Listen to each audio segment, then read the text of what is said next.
안녕하세요. 책 읽어주는 꿀잠 DJ입니다. 잘 지내셨죠? 오늘도 지난 시간에 이어서 기찻길의 아이들 읽어드리도록 하겠습니다. 그래서 지난 시간에 그 짐꾼 퍽스 아저씨가 새 아이들에게 너무 서운했다. 왜 러시아 아저씨가 어떤 사람인지 와서 나에게 말해주지 않았니? 라고 서운함을 표시하는, 그리고 아이들이 계속해서 너무 죄송해요, 사과드릴게요 했었던 부분까지 읽어드렸습니다. 아이들은 퍽스와 함께 햇볕이 내리쬐는 기찻길 옆 파릇한 둑에 가서 앉았다. 풀은 너무 뜨거워서 손댈 수가 없었다. 아이들은 퍽스에게 러시아 아저씨 이야기를 한 사람씩 또는 한꺼번에 들려주었다. 이 말은 꼭 해야겠구나. 그러나 퍽스는 그 말이 무슨 말인지 하지 않았다. 피터가 말했다. 정말 끔찍하죠. 아저씨가 러시아 아저씨에 대해 궁금해한 것도 당연해요. 그렇게 궁금하거나 관심이 있었던 건 아니야. 보비가 말했다. 길스 역장님이 말씀해 주신 줄 알았어요. 정말 너무하셨네요. 그 문제로 역장님을 비난할 생각은 없어, 꼬마 아가씨. 왜 그런지 아니? 역장님만의 이유가 있었을 테니까. 자기 주장을 저버리고 싶지는 않으셨을 거야. 그건 인간의 본성이 아니지. 남자라면 무슨 일이 있어도 자기 주장을 지켜야 하거든. 정당 정치도 그런 거란다. 그 머리 덥수룩한 러시아 친구가 일본 사람이었다고 해도 난 똑같이 그랬을 거야. 보비가 말했다. 일본 사람은 그렇게 잔인하고 사악한 짓을 하지 않았잖아요. 퍽스가 조심스럽게 말했다. 아마 안 그랬겠지. 하지만 외국인을 쉽게 믿어선 안 돼. 내 생각에 외국인들은 다 똑같은 결점이 있어. 피터가 물었다. 그럼 왜 일본 사람들 편을 드셨어요? 어느 한쪽을 선택해야 하니까. 정치에서 자유당과 보수당 중 한쪽 편을 들어야 하는 것과 마찬가지야. 어느 한쪽을 선택하면 무슨 일이 있어도 자기 생각을 바꾸면 안 된단다. 그때 신호가 울렸다. 3시 14분 상행선이다. 기차가 지나갈 때까지 누워있어라. 그 다음에 우리 집에 가서 저번에 말했던 딸기가 익었는지 보자꾸나. 필리스가 말했다. 익은 게 있으면 저한테 주세요. 그 딸기를 가엾은 러시아 아저씨한테 갖다 줘도 될까요? 퍽스가 눈을 가늘게 뜨고는 눈썹을 치켜 올렸다. 딸기 때문에 기차역에 온 거로구나. 필리스로서는 곤란한 순간이었다. 네 라고 대답하면 무례하고 탐욕스럽고 쌀쌀맞아 보일 것이다. 하지만 아니요 라고 대답하면 나중에 반드시 후회할 것이다. 그래서 필리스는 이렇게 대답했다. 네, 그래요. 잘했어. 당연히 진실을 말해야지. 자기들끼리만. 필리스는 얼른 덧붙였다. 하지만 아저씨가 그 이야기를 못 들은 걸 알았다면 다음날 바로 내려왔을 거예요. 그래, 네 말을 믿는다, 꼬마 아가씨. 퍽스는 기차가 바로 2미터 앞에서 오는데도 기찻길을 재빨리 뛰어 건넜다. 보비와 필리스는 퍽스의 행동을 보고 질색했지만 피터는 신이 났다. 보기만 해도 아주 짜릿했다. 러시아 신사가 딸기를 보고 무척 기뻐하자 아이들은 신사를 기쁘게 해줄 또 다른 선물을 생각하느라 머리를 쥐어짰다. 그러나 아무리 머리를 짜내고 짜내도 산 벚나무만큼 신선한 생각이 떠오르지 않았다. 산 벚나무가 생각난 건 그 다음날 아침이었다. 아이들은 봄에 벚나무에 꽃이 핀 것을 보았기 때문에 이제 버찌가 익을 계절이 왔음을 알았다. 그리고 어디에서 버찌를 딸 수 있는지도 알았다. 산 벚나무는 터널 입구가 있는 바위 절벽을 따라서 자라고 있었다. 그곳에는 자작나무, 너도밤나무, 떡갈나무, 개암나무 등 온갖 나무가 있는데 그 중에서도 벚꽃은 눈처럼 은빛으로 빛났다. 터널 입구는 새 굴뚝집에서 다소 떨어져 있어서 엄마는 바구니에 점심을 챙겨주었다. 아이들도 바구니에 버찌를 넣어올 수 있어서 좋아했다. 엄마는 아이들이 차 마시는 시간에 늦지 않도록 은시계를 빌려주었다. 피터의 워터베리 시계는 피터가 빗물통에 떨어뜨린 뒤 갑자기 멈춰버렸기 때문이다. 드디어 아이들은 집을 나섰다. 아이들은 터널을 만들기 위해 산을 깎은 절개지 맨 꼭대기에 올라서 울타리에 기댄 채 아래에 있는 기찻길을 내려다보았다. 필리스의 표현대로 상중 협곡 같았다. 바닥에 기찻길이 깔려있지 않다면 사람의 발길이 전혀 닿지 않는 것 같았을 거야. 그렇지? 절개지 양 옆에는 거칠게 깎인 회색 돌들이 쌓여 있었다. 꼭대기 부분은 원래 작은 천연 협곡이었는데 터널 입구와 같은 높이가 되도록 깊숙이 잘라놓았다. 풀과 꽃들이 바위 사이에서 자라고 있었다. 새들이 떨어뜨린 씨앗들이 바위 틈에 뿌리를 내려 텐실한 풀숲과 나무들로 자라는 것이다. 나무들은 절벽 위로 머리를 불쑥 내밀고 있었다. 터널 가까이에는 기찻길로 내려가는 계단이 있었다. 계단이라기보다는 나무 막대기들을 땅속에 대충 박아놓은 것이었다. 아주 좁고 가팔라서 계단이라기보다는 사다리 같았다. 피터가 말했다. 내려가 보자. 계단 가장자리에서 벚지를 따는 게 훨씬 쉽겠어. 토끼 무덤에 꽂아주려고 벚꽃을 땄을 때 기억나지? 그때도 가장자리에서 땄잖아. 아이들은 계단 꼭대기에 있는 작은 문을 향해 울타리를 따라갔다. 보비가 문에 거의 이르렀을 때 말했다. 잠깐, 멈춰. 이게 무슨 소리지? 어디서 아주 이상하고도 부드러운 소리가 들렸다. 나뭇가지를 흔드는 바람소리 사이에서도 쉽게 들을 수 있었다. 전선이 윙윙거리는 소리 같기도, 뭔가 바스락대고 속닥거리는 소리 같기도 했다. 귀를 기울이면 소리가 끊어졌다 다시 들리기를 여러 번 되풀이했다. 그러다 어느 순간 바스락거리고 우르릉거리는 소리가 점점 커졌다. 피터가 소리쳤다. 저 나무 좀 봐! 피터는 거친 회색 잎에 하얀 꽃이 핀 산딸기 나무를 가리켰다. 산딸기는 나무에 달려있을 때는 밝은 진홍색이지만 나무에서 따면 집에 가져오기도 전에 검게 변해서 실망을 안겨주곤 했다. 피터가 가리키는 나무가 움직이고 있었다. 바람이 불 때 움직이는 모습과 달리 통째로 흔들리고 있었다. 마치 살아있는 생명체가 절벽을 걸어 내려오는 것 같았다. 보비가 말했다. 나무가 움직인다. 저것 봐! 다른 나무들도 그러네. 맥베스에 나오는 숲 같아. 필리스가 숨을 죽인 채 말했다. 마법이야. 난 기찻길이 마법에 걸린 걸 처음부터 알고 있었어. 정말로 마법 같았다. 건너편 두 개의 약 18m 안쪽에 있는 모든 나무들이 기찻길 쪽으로 천천히 걸어 내려오는 것처럼 보였다. 특히 맨 뒤에서 밀려 내려가는 회색 잎이 달린 나무는 마치 초록색 양떼를 몰고 가는 늙은 양치기 같았다. 필리스가 말했다. 왜 저러지? 왜 저러는 거야? 이런 마술은 좀 심하네. 마음에 안 들어. 집에 가자. 하지만 보비와 피터는 기찻길에 바싹 붙어서 숨을 죽이고 지켜보았다. 필리스 혼자서는 집에 갈 수 없었다.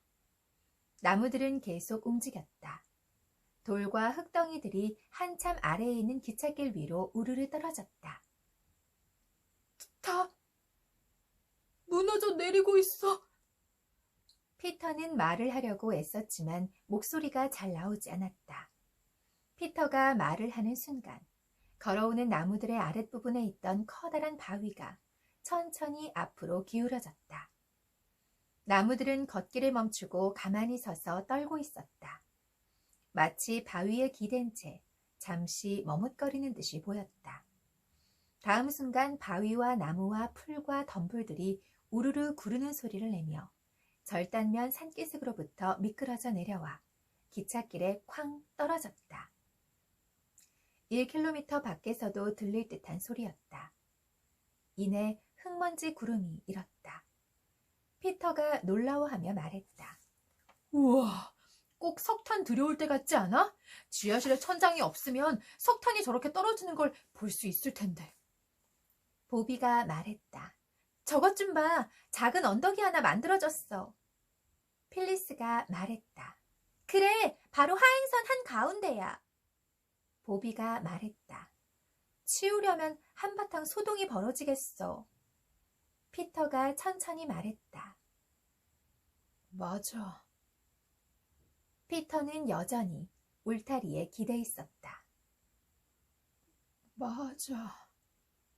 피터가 더욱 천천히 다시 한번 말했다. 그러더니 울타리에 기대고 있던 몸을 똑바로 일으켰다.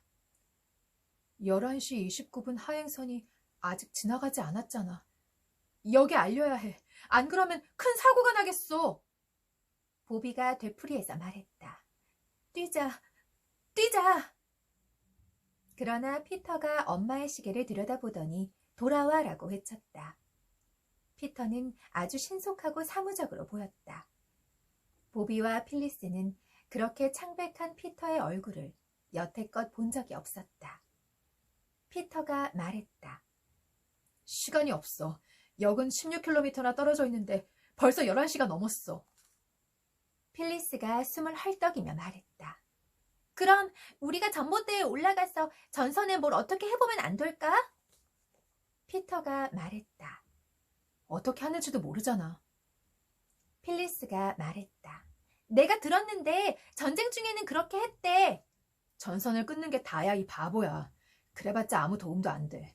우린 전봇대에 올라가지도 못하고 올라가더라도 전선을 끊을 수 없어.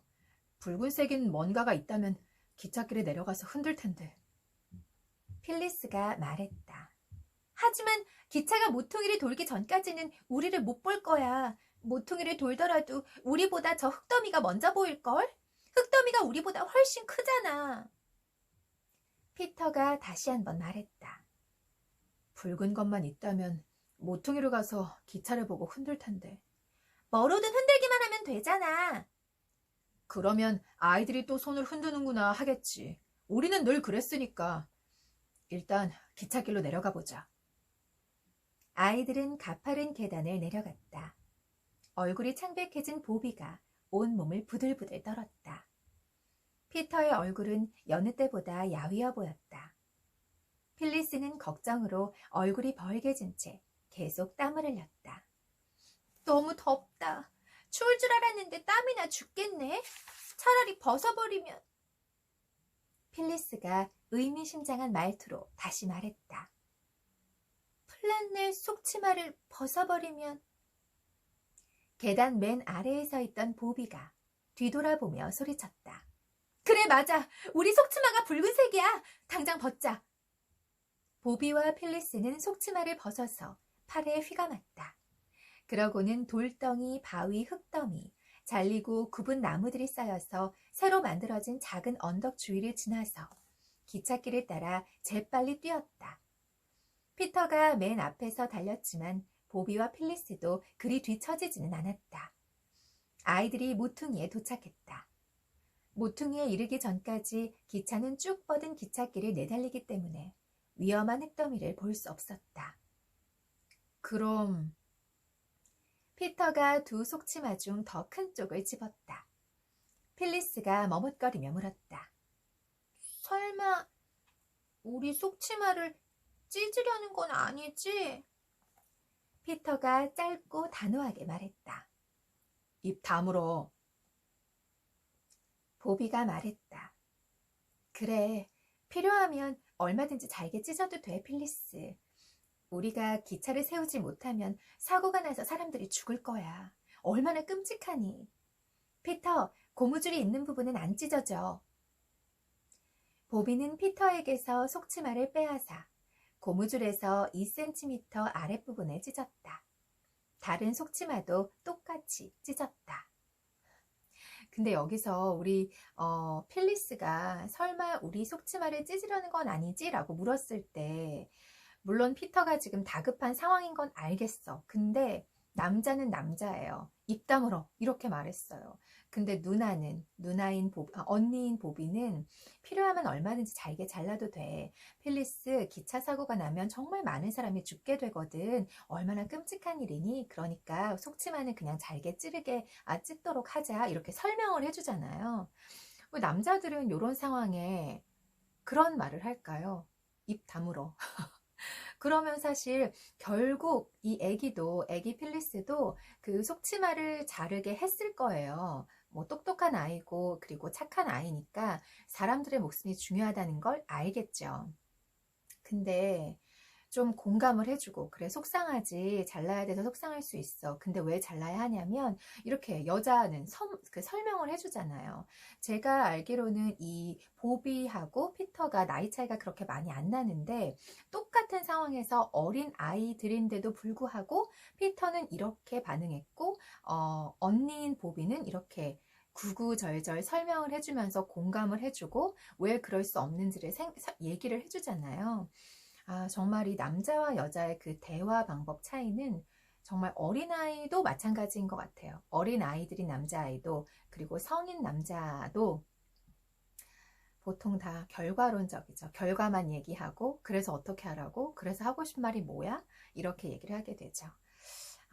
그래서 제가 이제 공부하고 있는 그 부분에서 어제 그런 이야기를 했는데 우리나라의 그 이혼 가정을 보면 가장 1순위, 이혼의 가장 큰 이유가 성격 차이라고 하는데 그 안을 들어가 보면은 성격 차이는 사실 뭐 다 어느 부분이나 다 마찬가지로 있는 문제이고 그런데 성격 차이 때문에 이혼하는 게 아니라 더 들어가 보니까 의사소통 방식의 문제였다라고 하더라고요.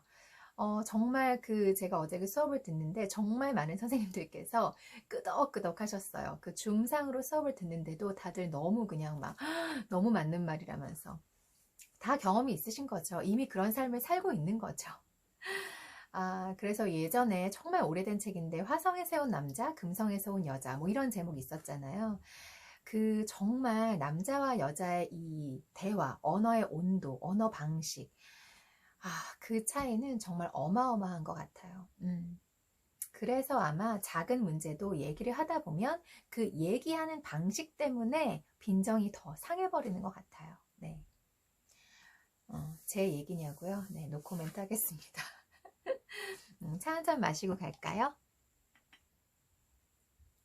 잘 우려졌는지 모르겠네요. 제가 이 홍차잔, 피오니 잔이라고 하죠. 피오니 잔을 좋아하는 이유가 이렇게 따르고 나면 그 모습을 보는 재미가 있어요. 쫙 퍼져 있는 요 입구를 보면은 물론 홍차가 좀 더 잘 식으라고 이런 모양으로 만들었다고 하죠. 피오니 잔. 그런데 홍차의 그 수색이 퍼져 있는 모습을 보면 거기에서 마음의 평안함이 좀 오는 것 같아요. 향도 더 많이 풍기게 되고. 그래서 확실히 차 마실 때는 이렇게 피오니 잔에 마시는 게 좋은 것 같아요.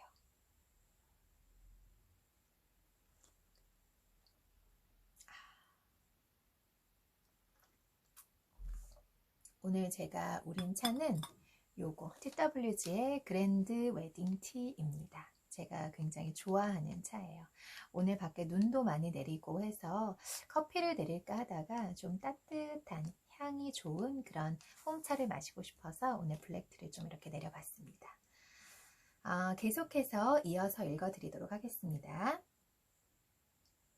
입 다물어. 이건 좀 너무 심했다, 피터. 그쵸? 동생한테. 아무리 급박한 상황이지만. 그리고 보비는 피터에게서 속치마를 빼앗아 고무줄에서 2cm 아랫부분을 찢었다. 다른 속치마도 똑같이 찢었다. 됐다. 피터가 속치마의 나머지 부분을 다시 3조각으로 찢었다. 이제 깃발 6개가 준비됐어. 피터가 다시 시계를 보았다. 7분 남았어. 깃발만 만들면 돼. 남자아이들이 가지고 다니는 칼은 왜 그런지 칼날이 별로 날카롭지 않았다. 어린 나뭇가지를 잘라야 했는데 2개는 뿌리까지 뽑혀나왔다. 아이들은 칼로 잎사귀들을 모두 훑어냈다.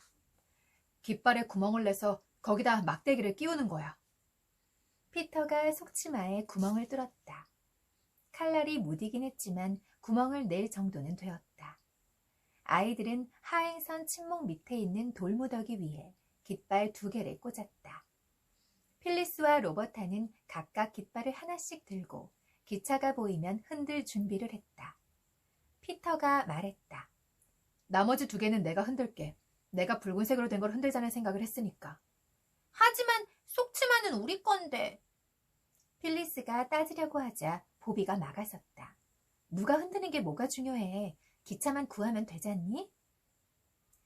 피터가 11시 29분 기차가 기차역에서 그곳까지 오는데 걸리는 시간을 잘못 계산했거나 기차가 늦는 것 같았다.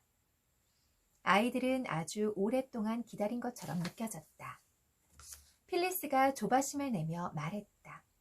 시계가 틀렸나 봐. 이미 지나간 것 같아. 깃발을 2개나 흔들기로 한 피터의 영웅적인 태도도 점점 수그러졌다.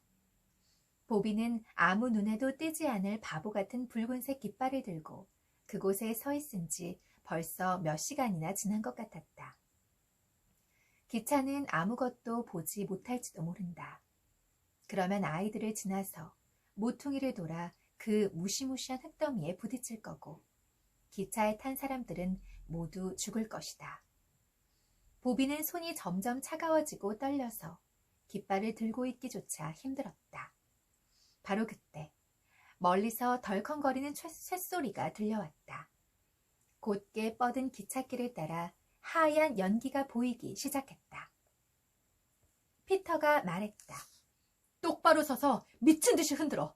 기차가 저기 커다란 가시금짝과 덤불까지 오면 뒤로 물러서서 계속 흔들어. 누나, 절대로 기찻길 위에 서 있지 마. 기차가 아주 빠르게 덜커덩거리며 달려왔다. 보비가 소리쳤다. 우리를 못 보나 봐. 우리를 못 볼 거야. 다 소용없어. 기차가 가까이 오자 침목 및 돌 무더기에 세운 깃발 2개는 버티는 힘이 점점 약해졌다. 깃발 하나가 서서히 기울어지더니 기찻길 위로 쓰러졌다. 보비가 그리로 뛰어들더니 깃발을 주워서 흔들기 시작했다. 이제 보비의 손은 더 이상 떨리지 않았다. 기차가 엄청난 속도로 다가왔다. 이제 아이들의 코앞까지 이르렀다. 피터가 사납게 말했다. 기찻길에서 비켜! 이 바보야! 보비가 다시 말했다. 우리 못 보나 봐! 뒤로 물러나! 피터가 갑자기 고함을 지르면서 가까이에 있던 필리스의 팔을 뒤로 잡아당겼다.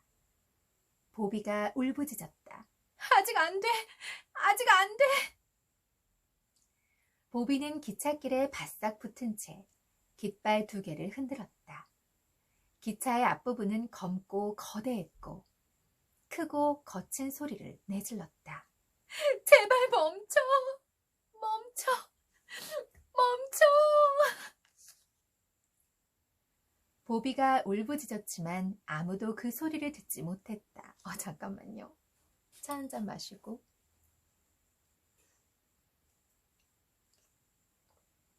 여러분 웃으시는 거 아니죠?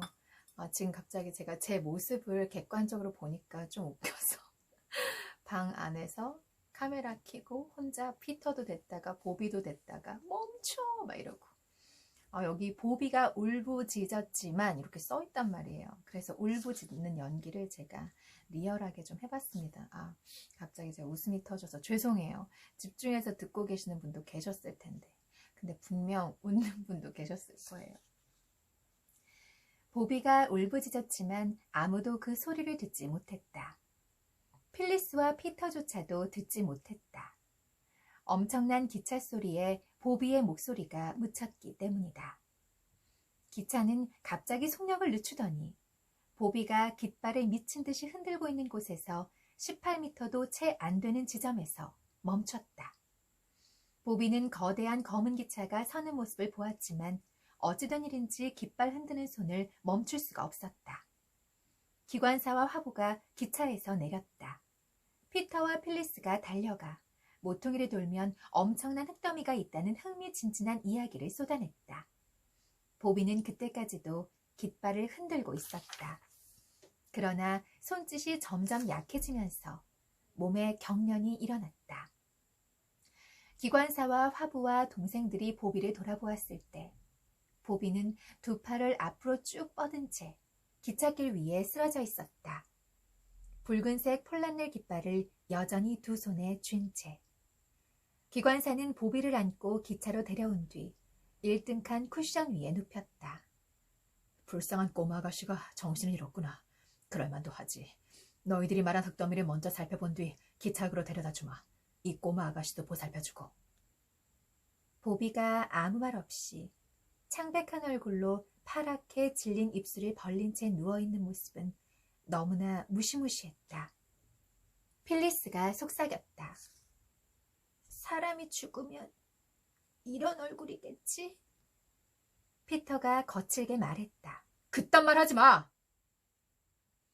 아이들은 파란색 쿠션에 누워있는 보비 곁에 앉았다. 기차는 잠시 뒤 기차역으로 되돌아갔다. 기차가 역에 도착하기 직전에 보비가 숨을 내쉬며 눈을 떴다. 그러고는 엎드려서 울기 시작했다. 동생들은 보비가 깨어나자 환호성을 질렀다. 보비가 우는 모습은 전에도 봤지만 기절하는 걸 보기는 처음이었다. 동생들은 아까 보비가 기절했을 때는 어찌할 바를 몰랐지만 지금은 늘 그랬듯이 등을 토닥여주며 울지 말라고 다독였다. 보비가 마침내 울음을 멈추자 동생들은 그제야 그만한 일로 기절까지 한 겁쟁이라고 보비를 놀려대며 마음껏 웃을 수 있었다. 기차역에 도착하자 플랫폼에 모여있던 사람들이 아이들을 영웅으로 떠받들며 뜨겁게 환영해 주었다. 아이들의 신속한 대처와 상식과 기발한 생각에 쏟아진 찬사는 누구라도 우쭐하게 만들기에 충분했다. 필리스는 영웅이 된 기분을 마음껏 즐겼다. 그런 칭찬을 받은 건 처음이었기에 그 순간이 꿈처럼 달콤했다. 귀가 새빨개진 피터도 행복했다. 보비만이 그런 대접을 받는 게 불편해 보였다. 보비는 빨리 그 자리를 뜨고 싶었다. 역장이 말했다. 철도회사에서 무슨 소식이 올 거다. 보비는 이 일에 대해 더 이상 아무 얘기도 듣고 싶지 않았다. 보비가 피터의 웃옷을 잡아당겼다. 가자, 나 집에 가고 싶어. 아이들이 집으로 돌아가려고 하자 역장과 짐꾼 퍽스, 차장, 기관사, 화부, 승객들이 뜨거운 박수를 보냈다. 필리스가 외쳤다. 들어봐! 우리한테 박수를 치고 있어. 피터가 말했다. 그래, 내가 붉은 것을 흔들자는 생각을 했기에 망정이지. 필리스가 말했다. 우리가 빨간 속치마를 입은 게 얼마나 다행이야? 보비는 말없이 무시무시한 흙더미와 아무것도 모른 채 그곳으로 달려오던 기차를 떠올렸다. 피터가 말했다. 우리가 사람들을 구했어. 필리스가 말했다. 사람들이 다 죽었다면 얼마나 끔찍했을까? 안 그래, 언니? 어쨌든 버츠는 하나도 못 땄잖아. 동생들은 보비가 좀 매정하다고 생각했다. 요 챕터 제목이 뭐였죠? 재밌는 챕터고 감동적이네요. 챕터 제목이 기차를 구한 아이들이었군요. 네, 정말 그러네요. 기차를 그리고 정말 많은 승객들을 우리 아이들이 구했습니다. 그 다음 장은 7장 용기를 위하여입니다. 조금 더 읽어드리고 마치도록 할게요. 내가 로버타 이야기를 많이 하는 것을 용서해 주길 바란다. 사실 나는 로버타의 매력에 점점 빠져들고 있다. 이 아이를 들여다보면 볼수록 사랑하게 된다. 로버타에 대해 알게 된 모든 것들이 마음에 든다. 예를 들어 보비는 다른 사람들을 행복하게 해주려고 안달을 낼 정도로 애쓴다. 그리고 비밀을 잘 지키는데 이것은 아주 보기 드문 장점이다. 또한 보비는 조용히 동정심을 베풀 줄도 안다. 얼핏 따분하게 들리지만 절대로 따분한 일이 아니다. 이것은 누군가 불행하다는 것을 알면 그 사람을 더욱더 사랑해주는 것을 뜻한다. 계속 안 됐다는 말로 성가시게 하는 일 없이 말이다. 보비는 그런 아이다. 보비는 엄마가 슬퍼하고 있는 것을 알았지만 엄마는 그 이유를 말해주지 않았다. 그럴수록 보비는 엄마를 더욱더 사랑해 주었다. 엄마가 무슨 일로 슬퍼하는지를 자신이 얼마나 궁금해하는지, 엄마가 눈치챌 만한 말은 한마디도 하지 않은 채. 그렇게 하려면 연습이 필요하다. 여러분이 생각하는 것만큼 쉬운 일이 아니다. 소풍을 갈 때나 게임을 할 때나 차를 마시며 번빵을 먹을 때처럼 즐거운 일이 있을 때도 보비의 마음 한구석에는 이런 생각이 떠나지 않았다. 엄마가 슬퍼하고 계셔. 왜 그러실까? 모르겠어. 엄마는 내가 알기를 바라지 않으시니까 알려고 하지 않을래. 하지만 엄마는 슬퍼하고 계셔. 왜 그러시는지는 모르겠어. 엄마는 내가 알길 바라지 않으셔. 보비는 마음속으로 끊임없이 되뇌었다. 어디서 끝내야 할지 몰라서 계속 부르는 노래처럼. 아이들의 머릿속에는 러시아 신사에 대한 생각이 여전히 많은 부분을 차지했다. 편집자들, 다양한 협회의 회장들, 국회의원들은 엄마의 편지에 정중한 답장을 보내왔다. 그러나 하나같이 러시아 신사 슈판스키 씨의 가족이 어디에 있는지는 모른다고 했다. 보비에게는 또 다른 장점이 하나 있는데 사람들은 저마다 그 점을 다르게 표현했다. 어떤 이들은 남의 일에 간섭을 잘한다고 했고 어떤 이들은 적극적인 친절이라고 했다. 정이 많다고 하는 사람들도 있었다. 어쨌든 보비가 다른 사람들을 도우려고 애쓴다는 뜻이다. 보비는 러시아 신사에게 가족을 찾아줄 수 있는 방법이 없을까 하고 머리를 짜냈다. 이제 러시아 신사는 영어 몇 마디를 배웠다. 안녕하세요, 안녕히 주무세요 라는 말을 할 줄 알았다. 부탁입니다와 고맙습니다라는 말도 알았고 아이들이 꽃을 가져다 주면 예쁘다고 말했다. 잘 잤느냐고 물으면 아주 좋다고 대답했다. 러시아 신사가 웃으며 영어로 말하는 모습을 보며 보비는 신사가 굉장히 다정하다고 생각했다. 보비는 러시아 신사의 얼굴을 자주 떠올렸다. 신사를 도울 수 있는 방법을 생각해내는데 도움이 될 것 같았지만 별로 그렇지는 못했다. 그래도 보비는 러시아 신사가 함께 머무르는 것이 좋았다. 엄마가 더 행복해 보였기 때문이다. 엄마는 우리 말고도 잘해줄 수 있는 사람이 있어서 좋은 거야. 사실 엄마도 아저씨한테 아빠 옷을 내주고 싶지 않았을 거야. 하지만 그렇게 하지 않으면 진정한 친절이 아니기 때문에 옷을 내주셨을 거야. 그러던 어느 날 아침, 아이들 앞으로 편지 한 통이 날아왔다. 아이들은 호기심에 들떠서 편지를 열었다. 아이들에게 편지가 오는 것은 흔한 일이 아니었다. 편지에는 이렇게 쓰여 있었다. 친애하는 신사 숙녀분들께 여러분은 재빠르고 용기 있는 행동으로 기차에 경고를 보내 엄청난 참사를 막았습니다. 여러분을 위해 작은 시상식을 마련했습니다. 허락하신다면 기차역에서 이달 30일 3시에 시상식을 거행하고자 합니다. 대남북 철도회사 사장 자베즈 잉글우드. 지금까지 아이들에게 이보다 자랑스러운 순간은 없었다. 아이들은 편지를 들고 엄마에게 달려갔다.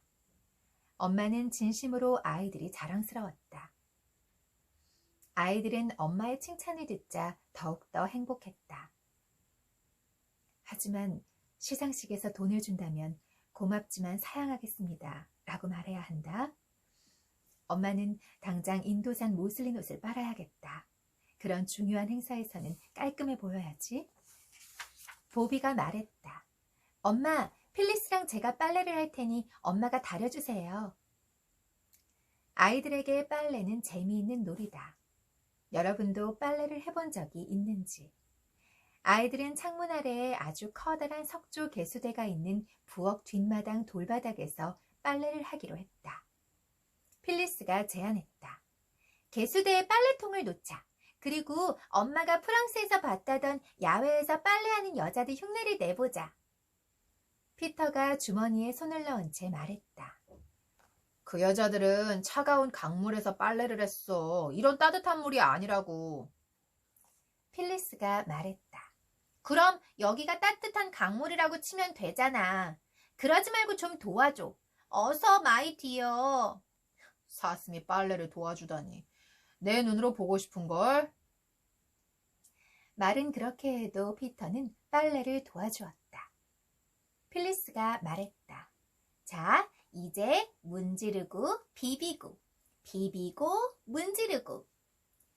보비가 부엌 화덕에서 무거운 주전자를 조심스럽게 들고 나오자 필리스는 신나서 깡충깡충 뛰었다. 어머나, 안 돼!